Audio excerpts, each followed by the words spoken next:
Vocês entenderam quando eu falo que é genocídio? Tem uma ONG evangélica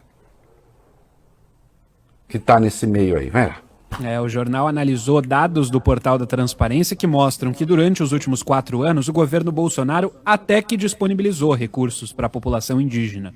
Essas fotos das crianças desnutridas indicam que esse dinheiro, no entanto, foi mal gasto, ou que o problema pode ser ainda maior, de outra natureza. O chamado Programa de Proteção e Recuperação da Saúde Indígena, por exemplo, teve um orçamento de 6 bilhões e 130 milhões de reais nesse período. Desse total, 5 bilhões e meio foram de fato usados, foram executados, ou seja, 88% do total, um número elevado, um percentual elevado.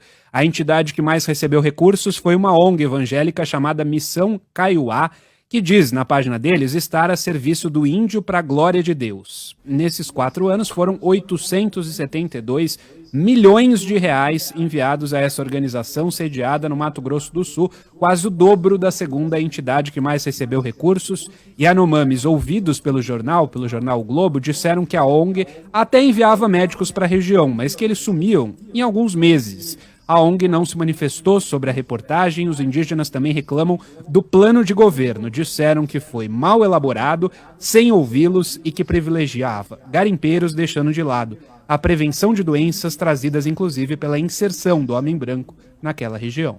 Aliás, a ONG já se manifestou depois disso, já tem a ONG, falou com o jornalista.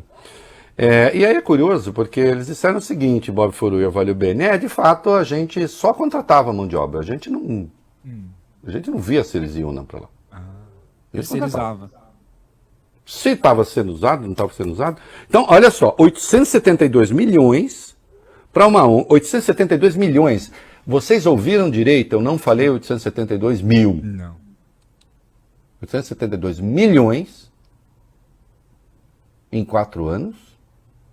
Para alocar mão de obra, que seria para a área de saúde. Aí pergunta o jornalista, mas vocês acompanhavam? Eles iam? Não, a gente não fazia isso. E aí tem uma outra coisa que é sensacional, presta atenção aqui. Muitas dessas pessoas que iam lá, de vez em quando algumas iam de avião, Bob Furui. E os aviões que eles contratavam eram dos garimpeiros. Como? Então, dinheiro dos índios sendo transferido para garimpeiro. Vocês entenderam quando eu falo que é genocídio? Que é deliberado? Não fiz para matar. Opa! Aí vamos discutir um pouquinho o dólar eventual, né? Não fiz para matar, mas, Vale Bene, se eu jogar um carro em cima de você com uma velocidade, sei lá, X, eu vou te matar. Assumir o risco, né? Eu vou assumir o risco de matar. Como assim? Mata. Isso aqui que vocês vão ver agora, a partir de agora, também mata. Quer ver? Quem são os responsáveis pela saúde indígena no Ministério da Saúde? Quem? Vai lá. Secretaria Especial de Saúde Indígena, Reinaldo, da pasta, que é responsável por planejar e executar as ações sanitárias para as populações aldeadas, foi durante a gestão Bolsonaro comandada por militares sem experiência no tema de saúde de povos originários. Da mesma forma, o Distrito Sanitário Especial Indígena Yanomami, que eu vou chamar agora de DSEI, ele foi liderado nos últimos anos por apadrinhados políticos de aliados de Bolsonaro em Roraima, sem atuação prévia em saúde pública e hoje investigados por corrupção.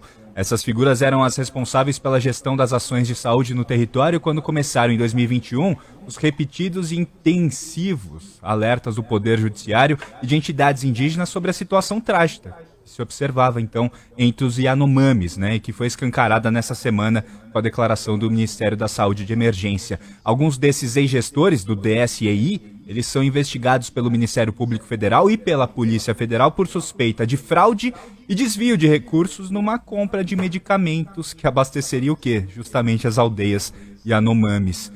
Estão nesse grupo os 2 últimos coordenadores do DSEI, o Rômulo Pinheiro de Freitas, que ocupou o cargo de julho de 2020 a janeiro de 2022, ano passado, e também o Ramsés Almeida, que assumiu o posto na ocasião e ficou até novembro do mesmo ano passado, quando foi exonerado após uma operação conjunta entre o MPF e a PF, que cumpriu 10 mandados de busca e apreensão. Segundo apurou o jornal Estado de São Paulo, Reinaldo, ambos eram apadrinhados do senador Messias de Jesus, que que é do Republicanos, e do governador Antônio Denário, aliados de Bolsonaro. Vocês estão percebendo? Como não produzir o resultado que produziram? Não, não acabou não. Não acabou não.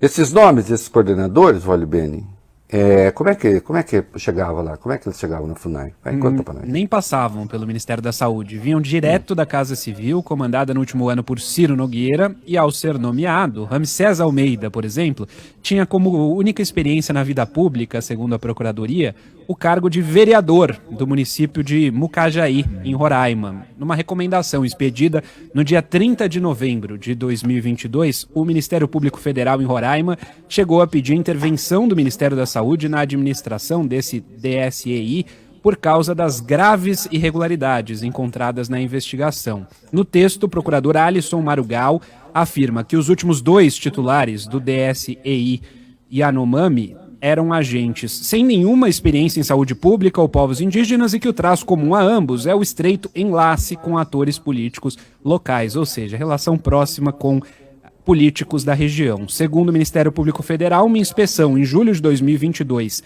na Central de Abastecimento Farmacêutico constatou que a empresa contratada para fornecer o vermífugo Albendanzol entregou o fármaco, o remédio, em quantitativo bastante inferior ao que constava na nota fiscal e que o proprietário dessa empresa já teria participado de outros esquemas fraudulentos de desvios de recursos destinados ao combate à Covid-19 no âmbito da Secretaria Estadual de Saúde de Roraima.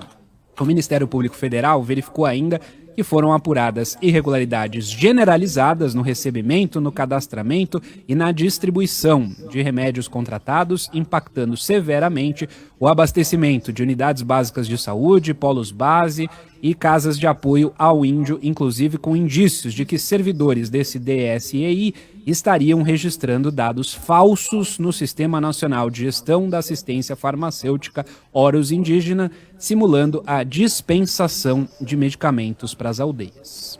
Isso está entre aspas, tá? Dispensação. Mas é claro que isso tem que parar no Tribunal Penal Internacional. Quai, seu app de vídeos curtos.